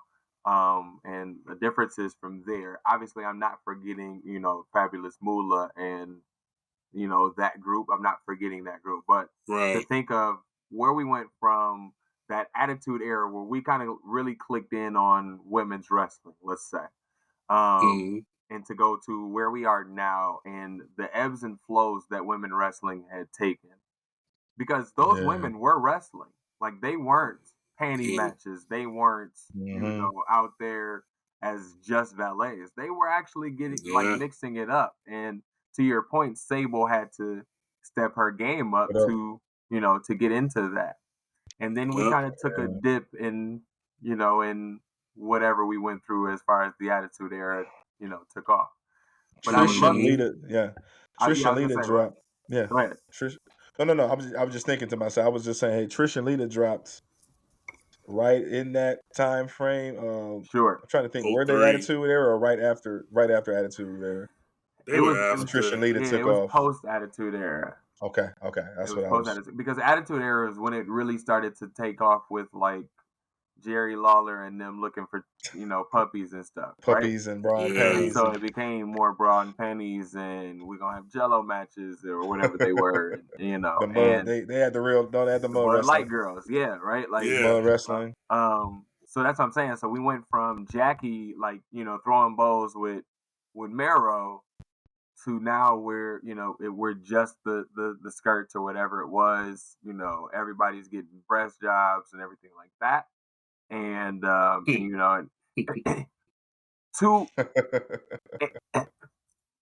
hope I'm not sounding sexist when I say the time was calling for those things. It was. Like, the time wasn't calling for wrestling, like women's actual wrestling. I apologize if that sounds crude or whatever it may be, but the time was calling for bucking the system. Let's be sexy. Let's be this. Let's be that. And so, while if there was women's wrestling, and while we should have given a chance to whomever was trying to actually wrestle, the time was calling for the Attitude Era, and the Attitude Era was sexy. The Attitude Era was this. The Attitude Era was that. Not to say that it was perfect. Yeah. I'm not well, you got to think about No, and go back to '90s because I think late '90s the hottest shows at that time, and just one show because Stephanie and Triple H was on as John Cena. Howard Stern was the hottest show. Sure. Yep. You know, and that what was they talking about late at night? And another show that I got. Everything. Hey, shout out to our cousin Brian. Brian, yeah, everything. We don't watch Beavis and Butthead for the first time. There it is. You know, at that time. So MTV was you're right, Yeah, Jackie. bro. That's just where TV was, man. And for some odd reason, we just started tripping as a society in mid to late '90s, man. You know what I'm saying? Well, you remember, you had, at that time, we still had Clinton as president the second term. Yeah. You had MTV. You had Woodstock. Yeah. Howard Stern show. You had Beavis and Butthead. You had all these late night cartoons that, we used to have them in the scrambler boxes, and we had to sneak and watch them when our parents went to bed. We couldn't watch them during the daytime. But South Park, the rise of South Park. South Park just came out. South Park rising, yeah. You know what I'm saying? So yeah. Yeah, man. But you gotta think about it though, man. The wrestling was in trouble. I mean, even because Trish and Lita, even when I don't know, for some odd reason I was watching YouTube on old storylines that had real heat, and they even turned the best wrestlers into like sex, the sex with Edge and Lita, and like even they got that storyline. You know what I'm saying? What? Real heat with him and Hardy, the real life deal. So this is when I think like we're truly on the decline, right? Like, so now that's where it gets into like the weird space, right? Like when it first got started, and it's like the bra and panty match, and it's like, okay, like, great. I tuned in to watch it. To your point, the women who are actually trying to wrestle, Trish and Lita, and maybe a few others. And now you're putting them into these segments where it's like, we don't necessarily need that. Like, I didn't need a Edge sex scene on my screen ever. Me either. Yeah, Monday night. On Monday. Friday night, maybe. Saturday, sure. No, Monday night. But they didn't need that because they were because they were back getting Nitro on the ratings, so they didn't have to go that route. Weird thing. But this is Women's History Month, so we're going to speak on the positives. And so I think that's when really we're starting to take a dive as far as women's wrestling goes. And then, late 2000s, to 2010s, this boom in the amateur scene, I would say, starts to happen. And we start to see some more women start to take off in the amateur scene, which then carries over into NXT, which then blossoms into the Four Horsewomen that, as we know.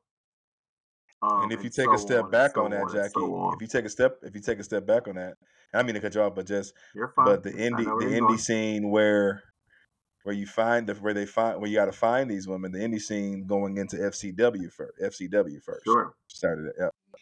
Yeah. So then the NXT. Which is the original NXT. Yes. Which is the original NXT. But yes, they're starting off in FCW, and they're doing that thing. Before that gets popping, though, and we start to get some real wrestling, we start to get some interesting wrestling, or more time, I should say. I'm really trying to say this the right way. The Divas era takes over. And we get the butterfly belts, and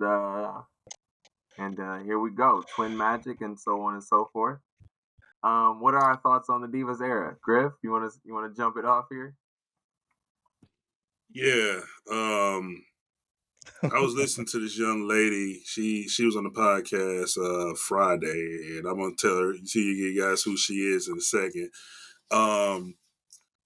I really didn't care for her at much, but when I listened to her and I listened to her husband talk about how tough it was and how she was like the only workhorse out of all the women during that Divas. This is before the Bellas got to where they were. I'm talking about Michelle McCool, by the way. She alluded to her, Beth Phoenix, and Natalya were really like the real wrestlers, and possibly Melina, like the real wrestlers at the time.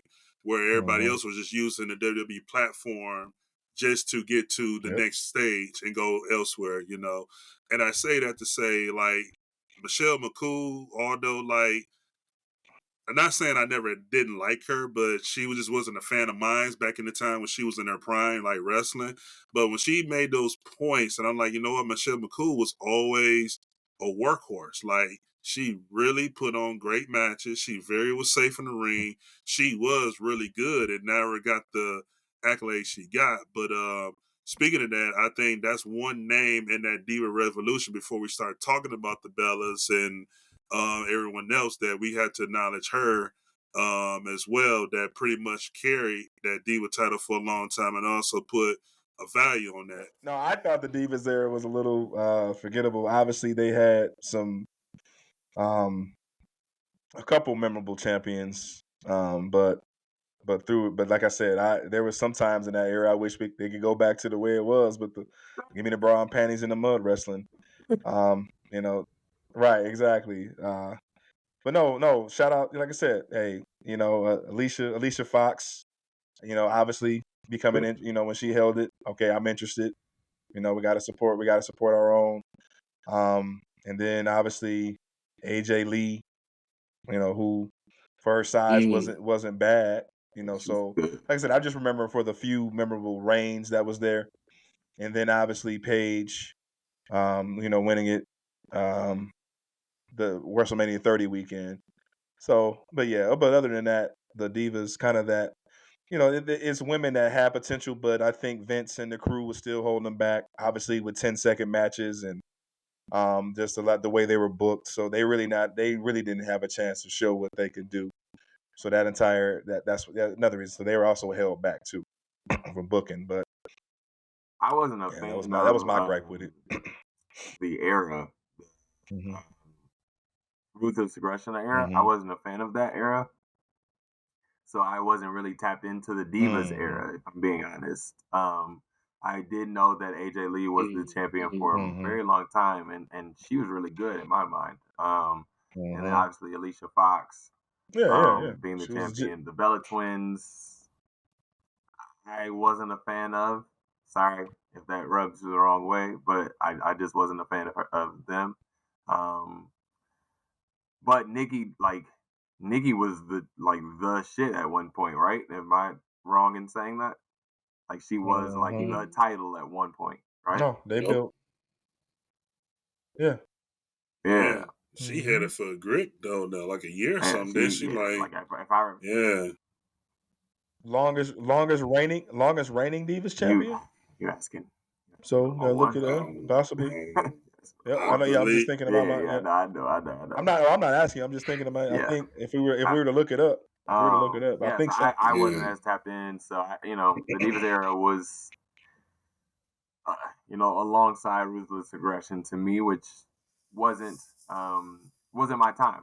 That's what I'll say. I didn't tap back in until Vincent was giving us some terrible matches with Ryback and a few others. And that's when I started to notice again, the NXT women who the FCW women who became the NXT women who are now the Four Horsewomen. So Griff, maybe you can speak to now the 2010s women's division a little bit more.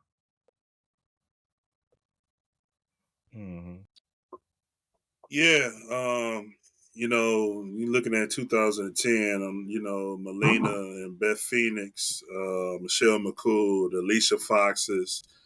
The Bellas at that time were like still feeling and trying to find their identity between the original divas with the bra and panties and the show models and everything else. Although they were trained wrestlers, I think their gimmick at the time was, y'all remember when they first came, like it was like one twin, and then all of a sudden, like their thing was like when the referee back was turned, they swapped each other out. So I think they were going along that twin magic. But to magic, yeah. So to that point, they just technically weren't there yet. I think they got their groove and coasted maybe like close to 2012, 13, and 14 when AJ Lee. When AJ Lee started coming aboard and everything, and they started getting more into storylines. I think that's what transitioned to Catapult today. career. But I think what really got them, I love Brie and Nikki, but Jackie, like you said, Nikki was a beast once she like found her niche. But I think what helped them out, helped both of them out was Total Divas, and I think what helped Nikki game out was dating and also working and training with John Cena. That helped her wrestling game out.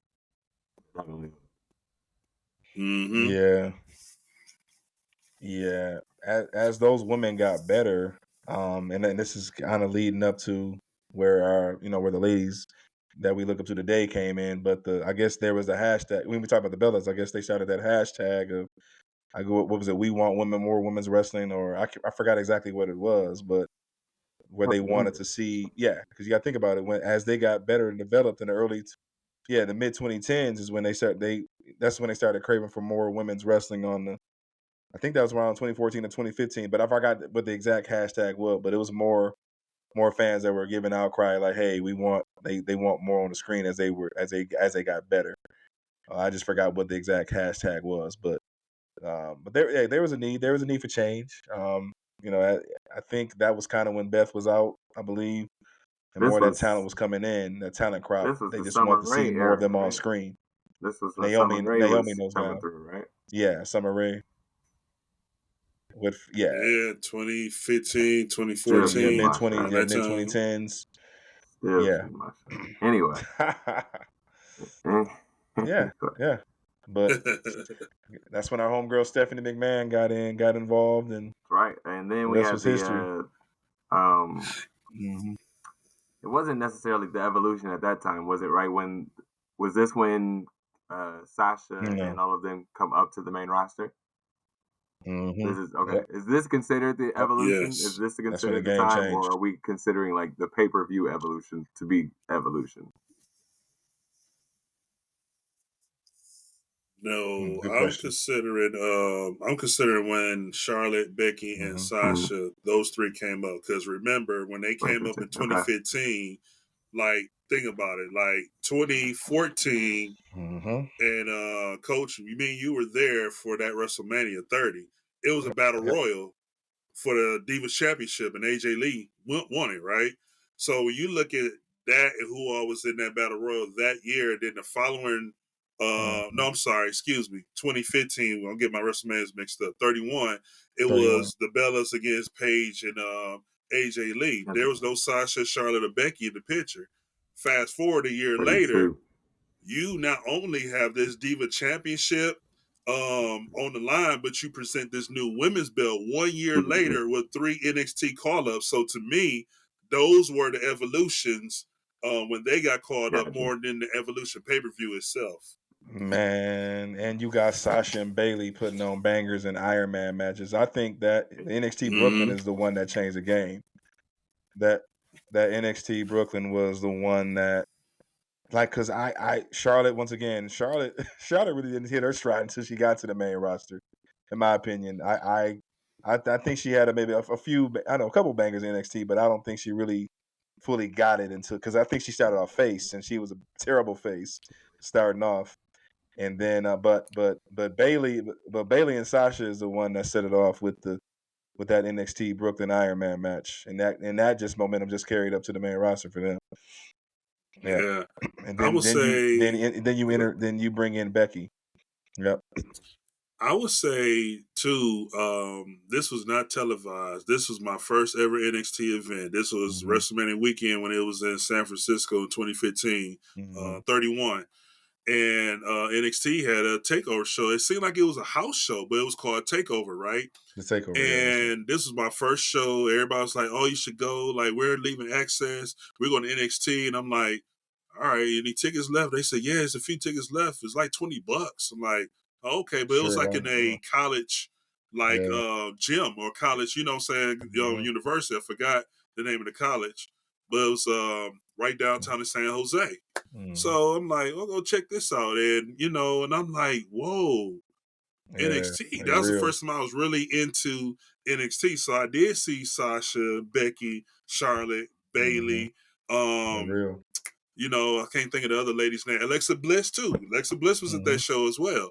That was my first time seeing them. I'm like, man, they'll be nice when they come to WWE. And then didn't know months later that evolution was going to happen to fast forward the next WrestleMania. These same 3 girls I saw in this little college university for the house show looking takeover is like in the main event for WrestleMania with a new women's championship belt. Like, that's crazy. But to me, I think that's when that evolution really started. Yep. It started in NXT, honestly, when nobody really wasn't looking at them. But once they got caught up by Stephanie and they really went to work on it, that's when the evolution was. Like the them into factions of 3, right? Like that you know how I feel about 3, but it made it more interesting to me at least, and it brought about some success from some women that stepped up to the plate. You know, like obviously we got the Becky that we have now, but you know Becky had to carry her own because Sasha and Charlotte were on a whole different trajectory when it came to that situation. So good call on that because I forgot about the 2015 call-ups, and then that takes us to the state of today and where we are in women's wrestling now, and how do we feel about where women's wrestling is now?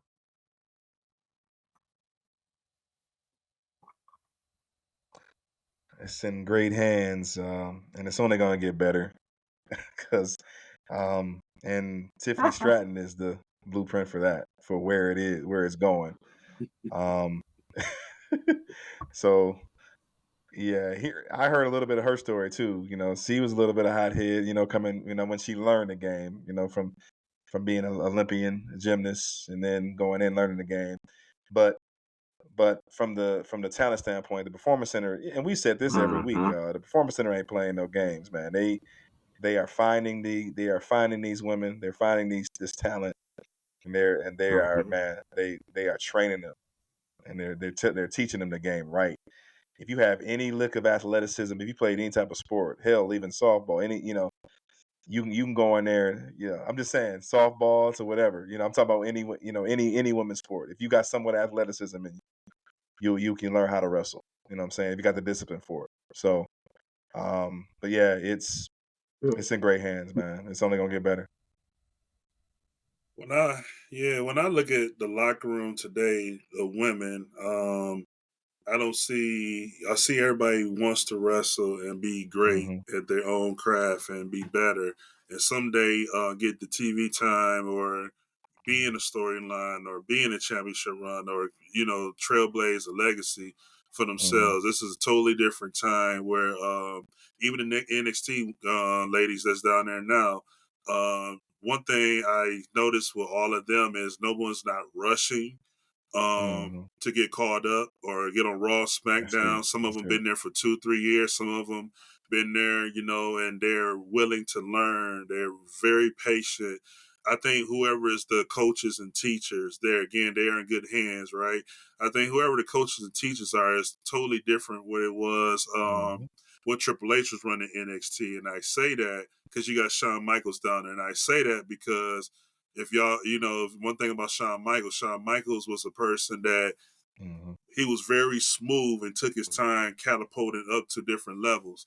And I think that aura of him is transitioning down to his coaches, his leadership, and also to the talent of, you know, hey, he got them trusting and believing, like, you're going to be on the main roster someday. You're going to do this, but embrace working on your craft. Embrace working on this. Embrace getting better here.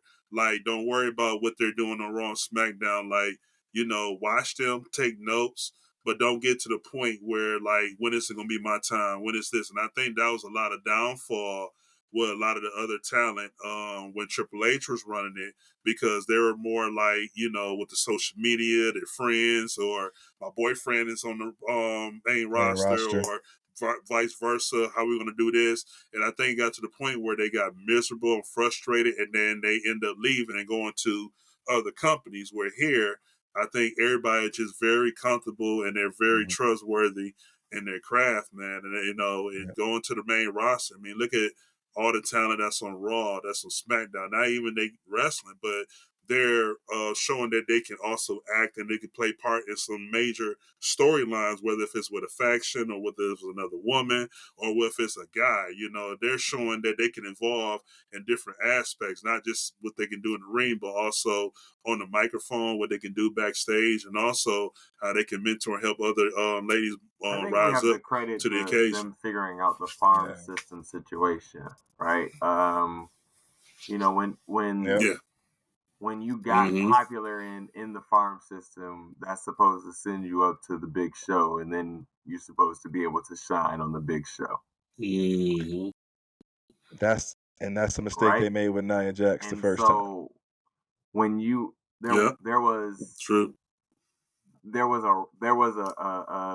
a mixture of the roster that wasn't being used, and then you needed stars when stars left, or when the stars that you thought were going to get over didn't get over, and so you didn't have any stars up there and nobody was watching. So then you had to fast track a bunch of guys up the system to get them popular in NXT. Then you got them up to the main show, and then you didn't use them properly, and now So I credit the way that the women's roster is being developed now to them figuring that portion of wrestling out. Once they figured out how to properly train the people that are coming up, and then like, who are we training? Are we training amateur wrestlers, or are we training athletes who can do the things and we just teach them how to be wrestlers and then give them their gimmick? Yeah. Like Tiffany Stratton is of course you guys' example, so let's go with it. Like, she is an athlete and we're going to teach her how to be a wrestler. She has the attitude already, clearly, so like, let's just use that.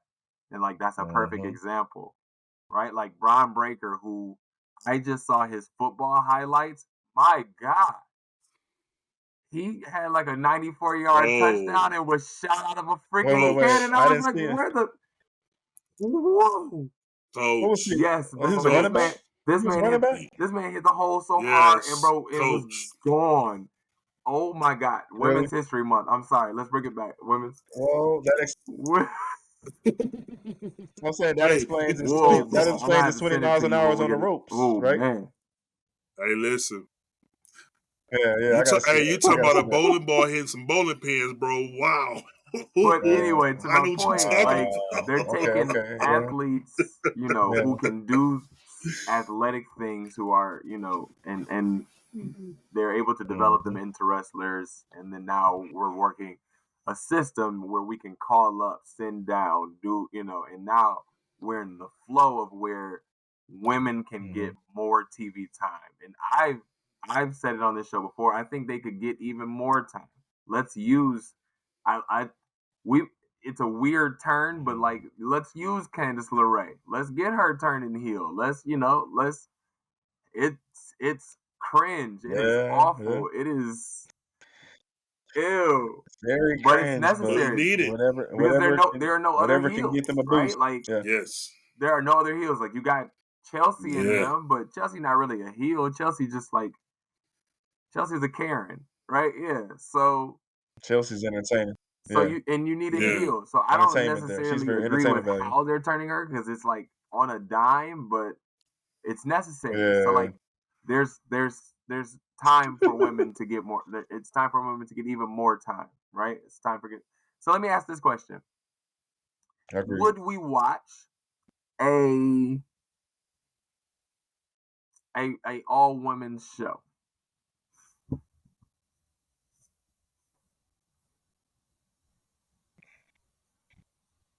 Oh yeah, 100%. That's just if unanimous. they were to Absolutely. produce another show, like on a Wednesday night, and they gave us an all women's show, and it showcased just the women's storylines, are we in?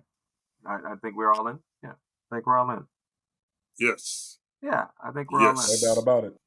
Yes. I'm even down to see another. They need to do another all women's right? PLE. Like, if we let's get some more storylines out here. Let's get some more action, and because we have enough talent, especially on the NXT side. Like, we have enough women's talent who can wrestle and who can do some things without calling back any of the old guard. Don't call anybody back. I don't care. I'm sorry. I'll say it. Nope. Don't call anybody back because the women that you have on the roster right now can put on a good enough show that you don't have to make it loaded a history thing or a herstory thing, right? You don't have to go back in the past. Let's just deal with the women that we got. Let's do some storylines that make sense, and like let's push it out there and let's put on a show. I think that's where they sharpen up the skills. You put them, you let them do promos on each other. Let them get invested early. You know that. Yes, Yeah, I was gonna say I would love to see like the interactions of like Rhea Ripley and like Charlotte Flair from from just a women's standpoint, nothing to do with the men or anything like that, but just like a all women show. I would love to see that. Oh shoot. Yeah. Go ahead. One quick thing though, because this has been surfacing the internet, and Jackie, you're gonna love this one because you've been bringing this up a lot. These things. And there's been certain. Oh no! I'm saying, like, tell me when I have not been on the internet lately. Yeah, I'm finna get there because, and basically, again, this is the target, and this is the women wrestling fans, and they are saying, "Yo, we need a women's mid title, just like the men's." For sure. Like, yes, because and listening to them, like we're saying too, this is one of the reasons I'm glad we on this, because you have so many women on each roster right now. It's tough for someone. It's tough to get any main event or main title, so you have to have some kind of mid title, both on Raw, SmackDown, and also NXT, that can keep everything going. Otherwise, if you got like 50 women on each show that's trying to get to Rhea's belt and get to Io's belt, it's gonna take forever for us to get there. So get a mid card title and let some of them go for that as well. Like that would help the roster so much, so like because you have so many women in the back. Like where's Alba Fire and Isla Dawn, right? Like where are they at? What are they doing? Like there's so many women in the back who don't have to be in tag teams. We like the only thing we do with women these days are throw them into these tag teams and just send them after the tag titles. Like no, like let some of these individuals shine and let them go after a specific title. And like and let them go after a specific situation that is just an individual title. And it would help with TV time. That's for sure. It would help with TV time, Coach.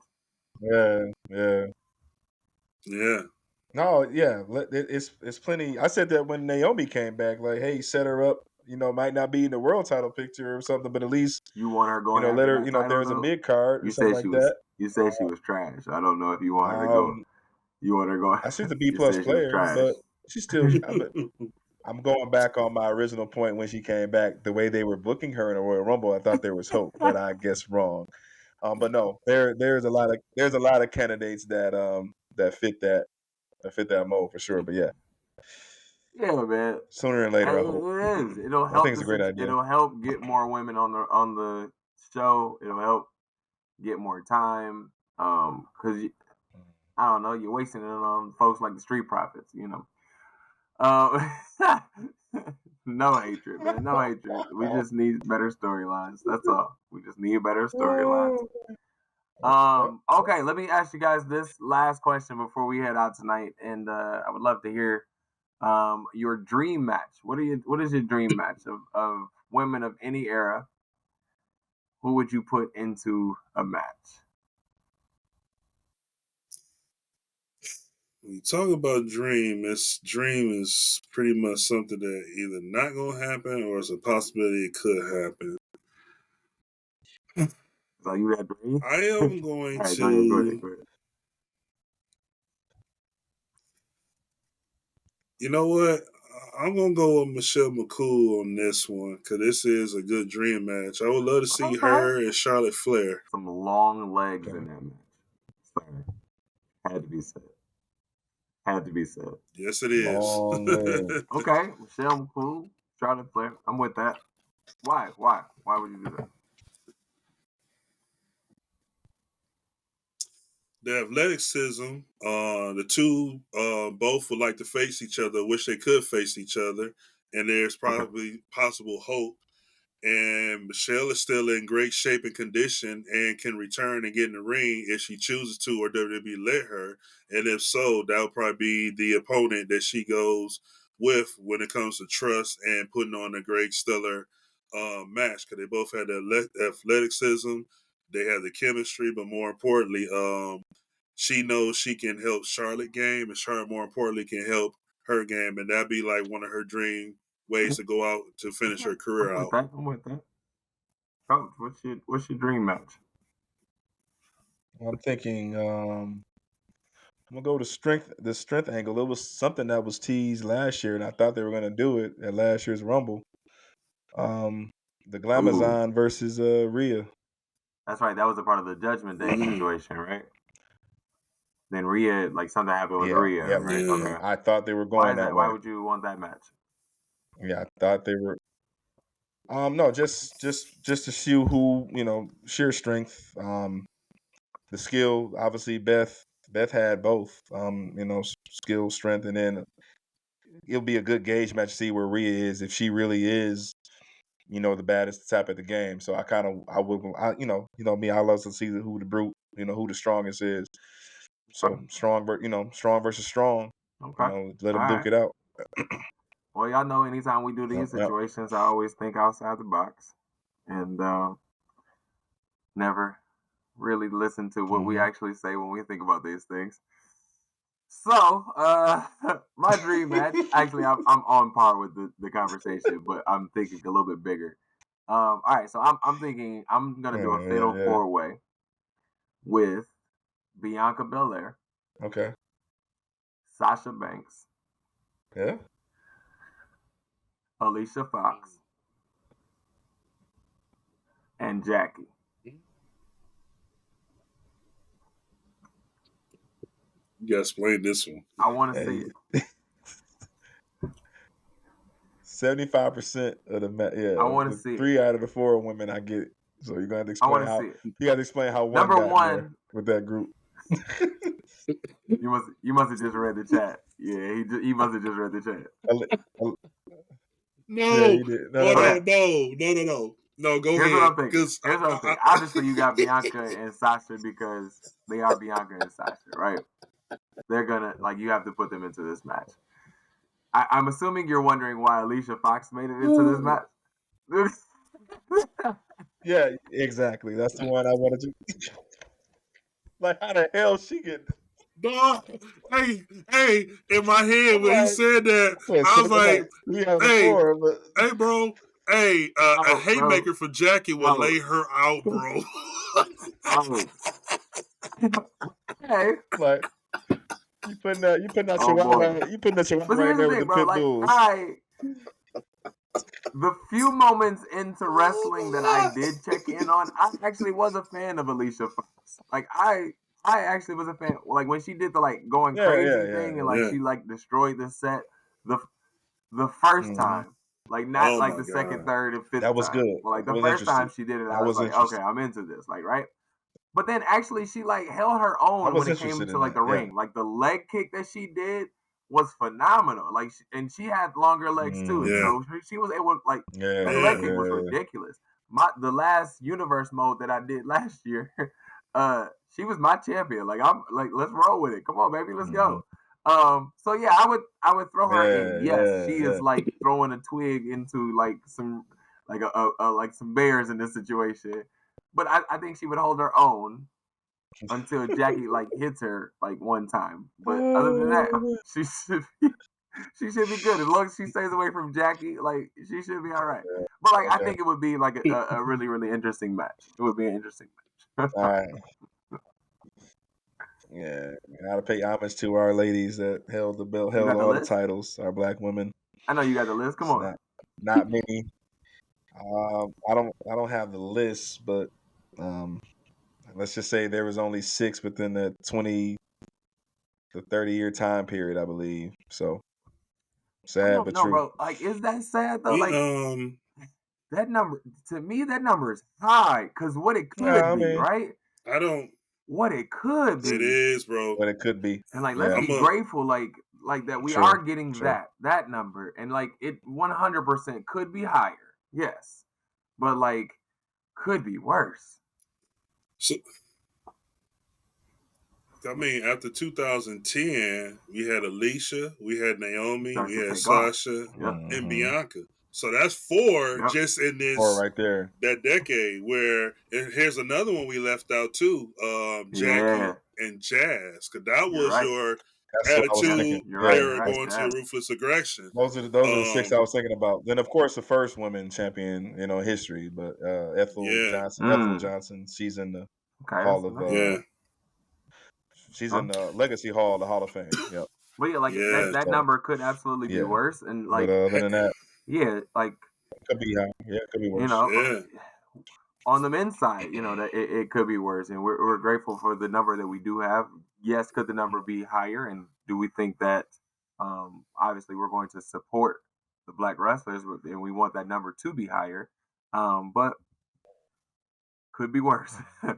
Could be worse. Well, I would say too, besides, Sasha, remember Sasha struggled, like every time she won, she lost to the next month. But Reigns was bad. Alicia and Naomi, before Bianca, had some nice, good reigns as champions as well too. So, yeah. Okay. All right, boys. Well, we're gonna go ahead and finish this one out, man. This has been a good time, brothers. This has been good, Again, happy Women's History Month. And we want to support as best as we can in our own way. And so we just want to say happy Women's History Month. And so let's go ahead and close this out. Brother Word Life over there, let the people know where they can find you. Yeah, man. Hey, you can find me at Instagram at GriffNation84. Also on Twitter, CGriff84. Well, formerly known as Twitter, now X. CGriff84. Continue to like and subscribe to our channel. And this week, stay tuned because I got invited to our first podcast show with Coach Kevin Marshall and More Than a Coach podcast. So look out for that episode coming up. We're excited to be on that. And we'll make sure you get to that and see that episode once it's released. So let the people know. Nice.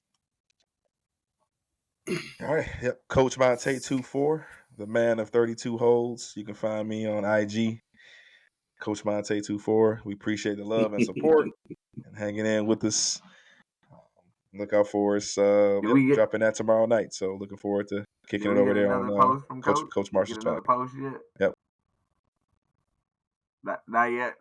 You got to put the man of not this week. I gotta go to another show. In your bio. Put it in your bio. There you go. Yeah. I need to do that. You can find Pablo Dixon on I got you. Cash App. Catch him at BDix989. You can find me on Instagram and X at Jackie Miles 42. I'm absent at the moment, but go ahead and follow me anyway. But make sure you follow us all on Ebony Championship Wrestling on Instagram and Ebony Championship Rest on Twitter. And make sure you like, share, and subscribe to these videos. We appreciate all the love and support that y'all continue to show. And we'll see y'all next time. We are Ebony Championship Wrestling. We are signing off. And Coach, let them know. We'll see y'all next time. Never tapping out. Good night, y'all.